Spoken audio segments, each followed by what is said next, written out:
ഈശോ മിശിഹായിക്ക് സ്തുതിയായിരിക്കട്ടെ. നമ്മുടെ കർത്താവായ ഈശോ മിശിഹായുടെ കൃപയും സ്നേഹവും സമാധാനവും കരുണയും എന്നെ കേൾക്കുകയും കാണുകയും ചെയ്യുന്ന നിങ്ങളെല്ലാവരോടും കൂടെ സമൃദ്ധമായി ഉണ്ടാകട്ടെ. ഈശോയിൽ ഏറ്റവും സ്നേഹമുള്ളവരെ, ശ്ലീഹാകാലം കഴിഞ്ഞ് നമ്മൾ കൈത്താക്കാലത്തിലേക്ക് ഈ ഞായറാഴ്ച പ്രവേശിക്കുകയാണ്. ശ്ലീഹാകാലത്തിൽ പരിശുദ്ധാത്മാവിൻ്റെ പ്രവർത്തനം സഭയിലുണ്ടാവുകയും ശിഷ്യന്മാർ ലോകമെങ്ങും പോയി സുവിശേഷം പ്രഘോഷിക്കുന്ന ദൗത്യമേറ്റെടുത്ത് സുവിശേഷ പ്രഘോഷണം നടത്തിയതിൻ്റെയും ഓർമ്മ നമ്മൾ ആചരിക്കുകയായിരുന്നു. കൈത്താക്കാലത്തിലേക്ക് വരുമ്പോൾ അത് വിളവെടുപ്പിൻ്റെ കാലമാണ്. കൈത്ത എന്ന വാക്കിൻ്റെ അർത്ഥം വേനൽ എന്നാണ്. വേനൽക്കാലത്താണല്ലോ വിളവെടുപ്പ് നടത്തുക. ശ്ലീഹാകാലത്ത് വിതച്ച വചനത്തിൻ്റെ വളർച്ചയുടെ വിളവെടുപ്പ് നടത്തുന്ന സമയമാണ് കൈത്താക്കാലം. നമ്മൾ ഓരോരുത്തരുടെയും ജീവിതത്തിൽ ഫലങ്ങൾ പുറപ്പെടുവിക്കുവാൻ കർത്താവ് ആഗ്രഹിക്കുന്ന സമയം. നമ്മുടെ ഹൃദയത്തിൻ്റെ ഉള്ളിൽ നിറഞ്ഞ വചനങ്ങൾ ഫലം ചൂടി സഭയിൽ നമ്മൾ ഫലം പുറപ്പെടുവിക്കുന്ന മരങ്ങളായി മാറുവാൻ, വിശ്വാസത്തിൻ്റെ വൃക്ഷം തളിർത്ത് ഫലം ചൂടി അതിൻ്റെ ഫലമെടുക്കുന്ന ആൾ വരുമ്പോൾ ഫലം പുറപ്പെടുവിക്കുന്ന വ്യക്തികളായി മാറുവാൻ കർത്താവ് നമ്മളെ ആഹ്വാനം ചെയ്യുകയാണ് ഈ കാലത്തിൽ. അതുകൊണ്ട് വിശ്വാസത്തിൻ്റെ സമൃദ്ധമായ ഫലങ്ങൾ പുറപ്പെടുവിക്കുവാൻ നമുക്ക് ഏറെ ആഗ്രഹിക്കാം, അതിനുവേണ്ടി യത്നിക്കാം, അതിനുള്ള ശക്തിക്കായിട്ട് ദൈവത്തിൻ്റെ കൃപ യാചിക്കാം. അതുകൊണ്ട് ഈ ആരാധനാവത്സരകാലം ഏറെ ധാരാളം സമൃദ്ധിയുടെ ഫലങ്ങൾ പുറപ്പെടുവിക്കുന്ന, സ്നേഹത്തിൻ്റെ സദ്ഫലങ്ങൾ പുറപ്പെടുവിക്കുന്ന, വിശ്വാസത്തിൻ്റെ സദ്ഫലങ്ങൾ പുറപ്പെടുവിക്കുന്ന, പ്രത്യാശയുടെ ഫലങ്ങൾ പുറപ്പെടുവിക്കുന്ന ജീവിതമായി മാറട്ടെ എന്ന് ഞാൻ ആഹ്വാനം ചെയ്യുകയാണ്. ഞാൻ എല്ലാ ആശംസകളും നേരുകയാണ്, ദൈവാനുഗ്രഹങ്ങൾ നേരുകയാണ് നിങ്ങൾക്കെല്ലാവർക്കും. സ്നേഹമുള്ളവരെ, ഈ സുദിനത്തിൽ മറ്റൊരു പ്രത്യേകത കൂടിയുണ്ട്. ഇന്ന് ജൂലൈ 11 ഞായറാഴ്ചയാണ്. എന്നാലും ബെനഡിക്റ്റീൻ സഭാസ്ഥാപകനായ വിശുദ്ധ ബെനഡിക്റ്റ് പിതാവിൻ്റെ തിരുനാൾ ആചരിക്കുന്ന ദിനമാണിന്ന്. ഞാനൊരു ബെനഡിക്റ്റീൻ സന്യാസ സമൂഹത്തിൽപ്പെട്ട ആളാണ്, ബെനഡിക്റ്റ് സന്യാസിയാണ്. ഞങ്ങളെ സംബന്ധിച്ചിടത്തോളം ഏറെ പ്രാധാന്യമുള്ള ഒരു ദിവസമാണ് ഈ തിരുനാൾ. വിശുദ്ധ ബെനഡിക്റ്റ് പിതാവ് 5-ാം നൂറ്റാണ്ടിൽ ജീവിച്ചിരുന്ന ഒരു താപസനായിരുന്നു. ഈ ലോകത്തിലെ അസാൻമാർഗികമായ കുത്തഴിഞ്ഞ ജീവിതം കണ്ട് മനസ്സുമെടുത്ത് സുബിയാക്കോ എന്ന് പറയുന്ന വനത്തിലേക്ക് ഒരു താപസനായി ജീവിതം ആരംഭിച്ച് ഈ ലോകത്തോട് വിട പറഞ്ഞ്, ലോകത്തിൻ്റെ വ്യാമോഹങ്ങളോടൊക്കെ വിട പറഞ്ഞ് ഏകാന്തതയിൽ ഒരു ഗുഹയ്ക്കുള്ളിൽ 3 വർഷക്കാലം തപസ് ചെയ്ത് ഈശോയിൽ വിലയം പ്രാപിച്ച, സാക്ഷാത്കാരം പ്രാപിച്ച ഒരു താപസനായിരുന്നു വിശുദ്ധ ബെനഡിക്റ്റ് പിതാവ്. അപ്രകാരം ബൈബിള് മനനം ചെയ്ത്, ഈ ഗുഹയ്ക്കുള്ളിലിരുന്ന് ബൈബിൾ മനനം ചെയ്ത് ഈശ്വര സാക്ഷാത്കാരം നേടിയ ഈ താപസൻ്റെ അടുത്ത് അനേകായിരങ്ങൾ പ്രാർത്ഥിക്കുവാൻ വന്നു. പ്രാർത്ഥിക്കുവാൻ വന്നവർക്കൊക്കെ ഒത്തിരി ദൈവാനുഗ്രഹങ്ങളുണ്ടായി. അദ്ദേഹത്തിൻ്റെ പ്രാർത്ഥനയിലൂടെ അത്ഭുതങ്ങൾ സംഭവിച്ചു.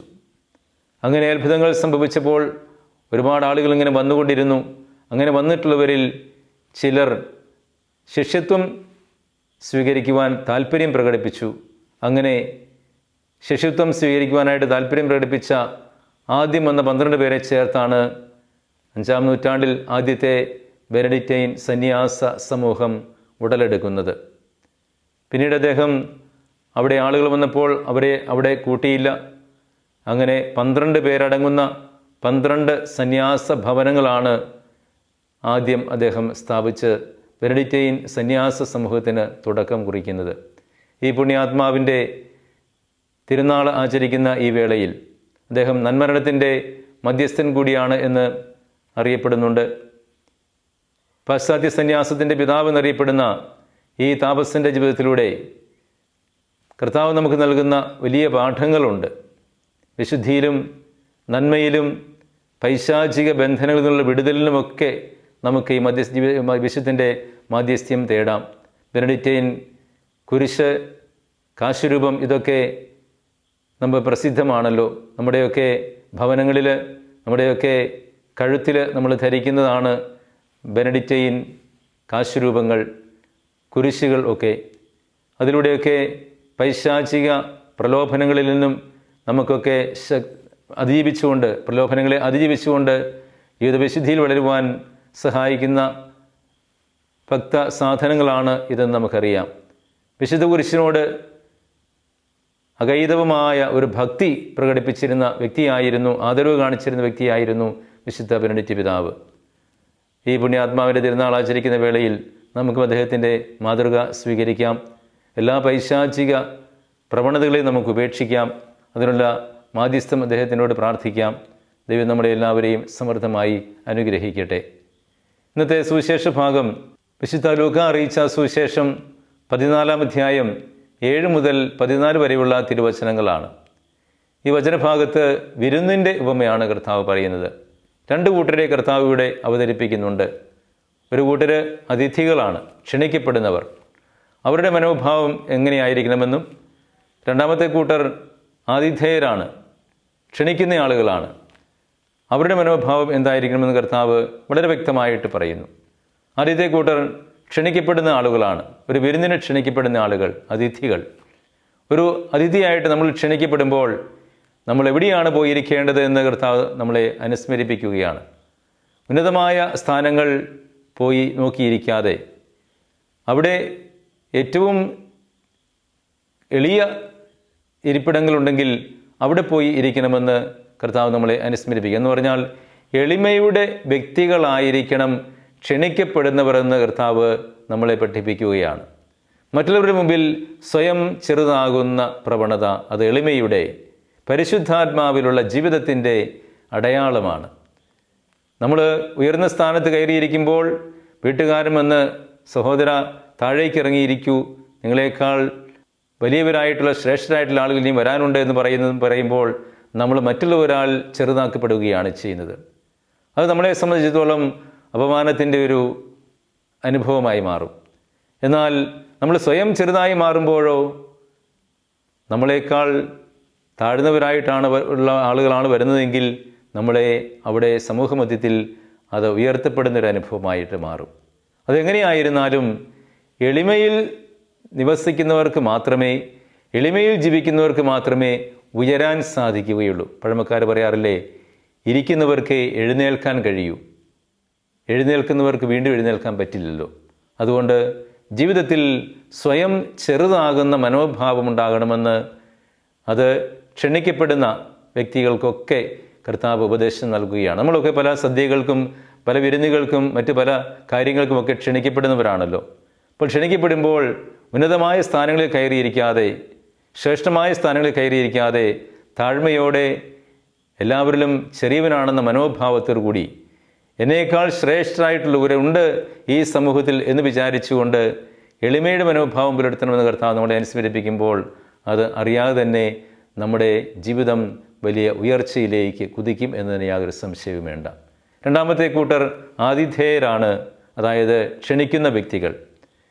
ആരെയൊക്കെ ക്ഷണിക്കുമെന്ന് കർത്താവ് വളരെ വ്യക്തമായിട്ട് പറയുകയാണ്. എന്ന് പറഞ്ഞാൽ ക്ഷണിക്കുമ്പോൾ ഒരു ലക്ഷ്യമുണ്ടാകണം. അതായത് നമ്മളൊക്കെ ക്ഷണിക്കുമ്പോൾ ചിലപ്പോൾ മാനുഷികമായ ബലഹീനത നമ്മളെ അലട്ടിയേക്കാം. എന്നെയും മറ്റുള്ളവർ ക്ഷണിക്കണം എന്നൊരു ചിന്ത. പക്ഷെ കർത്താവ് പറയുന്നത് അത് പാടില്ല. നമ്മൾ മറ്റുള്ളവരെ ക്ഷണിക്കുമ്പോൾ നമുക്ക് തിരിച്ച് പ്രതിഫലം കിട്ടും എന്നൊരു കണക്കുകൂട്ടലിൽ ആരെയും ക്ഷണിക്കാൻ പാടില്ല. അതുകൊണ്ട് തന്നെ നമ്മളെക്കാൾ സാമ്പത്തികമായി താഴ്ന്നവരെ മാത്രമേ വിളിക്കാൻ പാടുള്ളൂ. ഒരു സദ്യ നമ്മൾ നടത്തുന്ന പോലെ നടത്താൻ കഴിവില്ലാത്തവരെ വിളിക്കണം. സമൂഹത്തിൽ കഴിവില്ലാത്തവർ, അംഗവിഹീനർ, സാമ്പത്തികമായി പിന്നോക്കം നിൽക്കുന്നവർ, ഇതുപോലെ ഒരു സദ്യ നടത്തി നമ്മളെ ക്ഷണിക്കാൻ കഴിവില്ലാത്തവർ, അങ്ങനെയുള്ള ആളുകളെ, അവശരും പട്ടിണിക്കാരും പാവങ്ങളുമായിട്ടുള്ള ആളുകളെ വിരുന്നിന് ക്ഷണിക്കണമെന്ന് കർത്താവ് ഓർമ്മിപ്പിക്കുകയാണ്. അതുകൊണ്ട് സ്നേഹമുള്ളവരെ, നമുക്കറിയാം ഇപ്പോഴത്തെ ഈ കാലഘട്ടത്തിൽ നമ്മൾ ഇതുപോലെയുള്ള കാര്യങ്ങൾക്കേറെ പ്രസക്തിയുണ്ട്. മറ്റുള്ളവർക്കൊക്കെ നമ്മൾ സഹായികളായി മാറേണ്ടവരാണ്. തിരിച്ചു തരാൻ പറ്റുകയില്ലാത്തവർക്കൊക്കെ നമ്മൾ സഹായഹസ്തം നീട്ടി കൊടുക്കേണ്ട ഒത്തിരി ആളുകൾ അങ്ങനെ ചെയ്യുന്ന നമ്മൾ കാണുന്നുണ്ടല്ലോ. തീർച്ചയായിട്ടും അപ്രകാരമുള്ള ആ സഹായഹസ്തങ്ങളുടെ ഒരു ജീവിതം എന്ന് പറയുന്നത് ദൈവികമായ ജീവിതമാണ്, ആത്മീയമായ ജീവിതത്തിൻ്റെ ഒരു എക്സ്റ്റൻഷനാണ്. നമ്മളിലുള്ള ആധ്യാത്മികത അടയാളങ്ങളായി മാറുന്നത് അങ്ങനെയാണ്. മറ്റുള്ളവർക്ക് ഇല്ലാത്തവർക്ക് ഉള്ളത് പങ്കുവയ്ക്കുമ്പോൾ കിട്ടുന്ന ഒരു സന്തോഷം, അതൊരു പരിശുദ്ധാത്മാവിലുള്ള ജീവിതമാണ്, ദൈവാത്മാവിലുള്ള ജീവിതമാണ്, ദൈവ സാന്നിധ്യത്തിലുള്ള ജീവിതമാണ്. അപ്രകാരം മറ്റുള്ളവർക്ക് ഷെയർ ചെയ്യുന്ന, പങ്കുവയ്ക്കുന്ന, ഉള്ളതിൻ്റെ ഒരു ഓഹരി മറ്റുള്ളവർ പങ്കുവയ്ക്കുന്ന ഒരു ജീവിതശൈലി ദൈവികമായ ഭാവമാണ് എന്ന് കർത്താവ് നമ്മളെ പഠിപ്പിക്കുന്നു.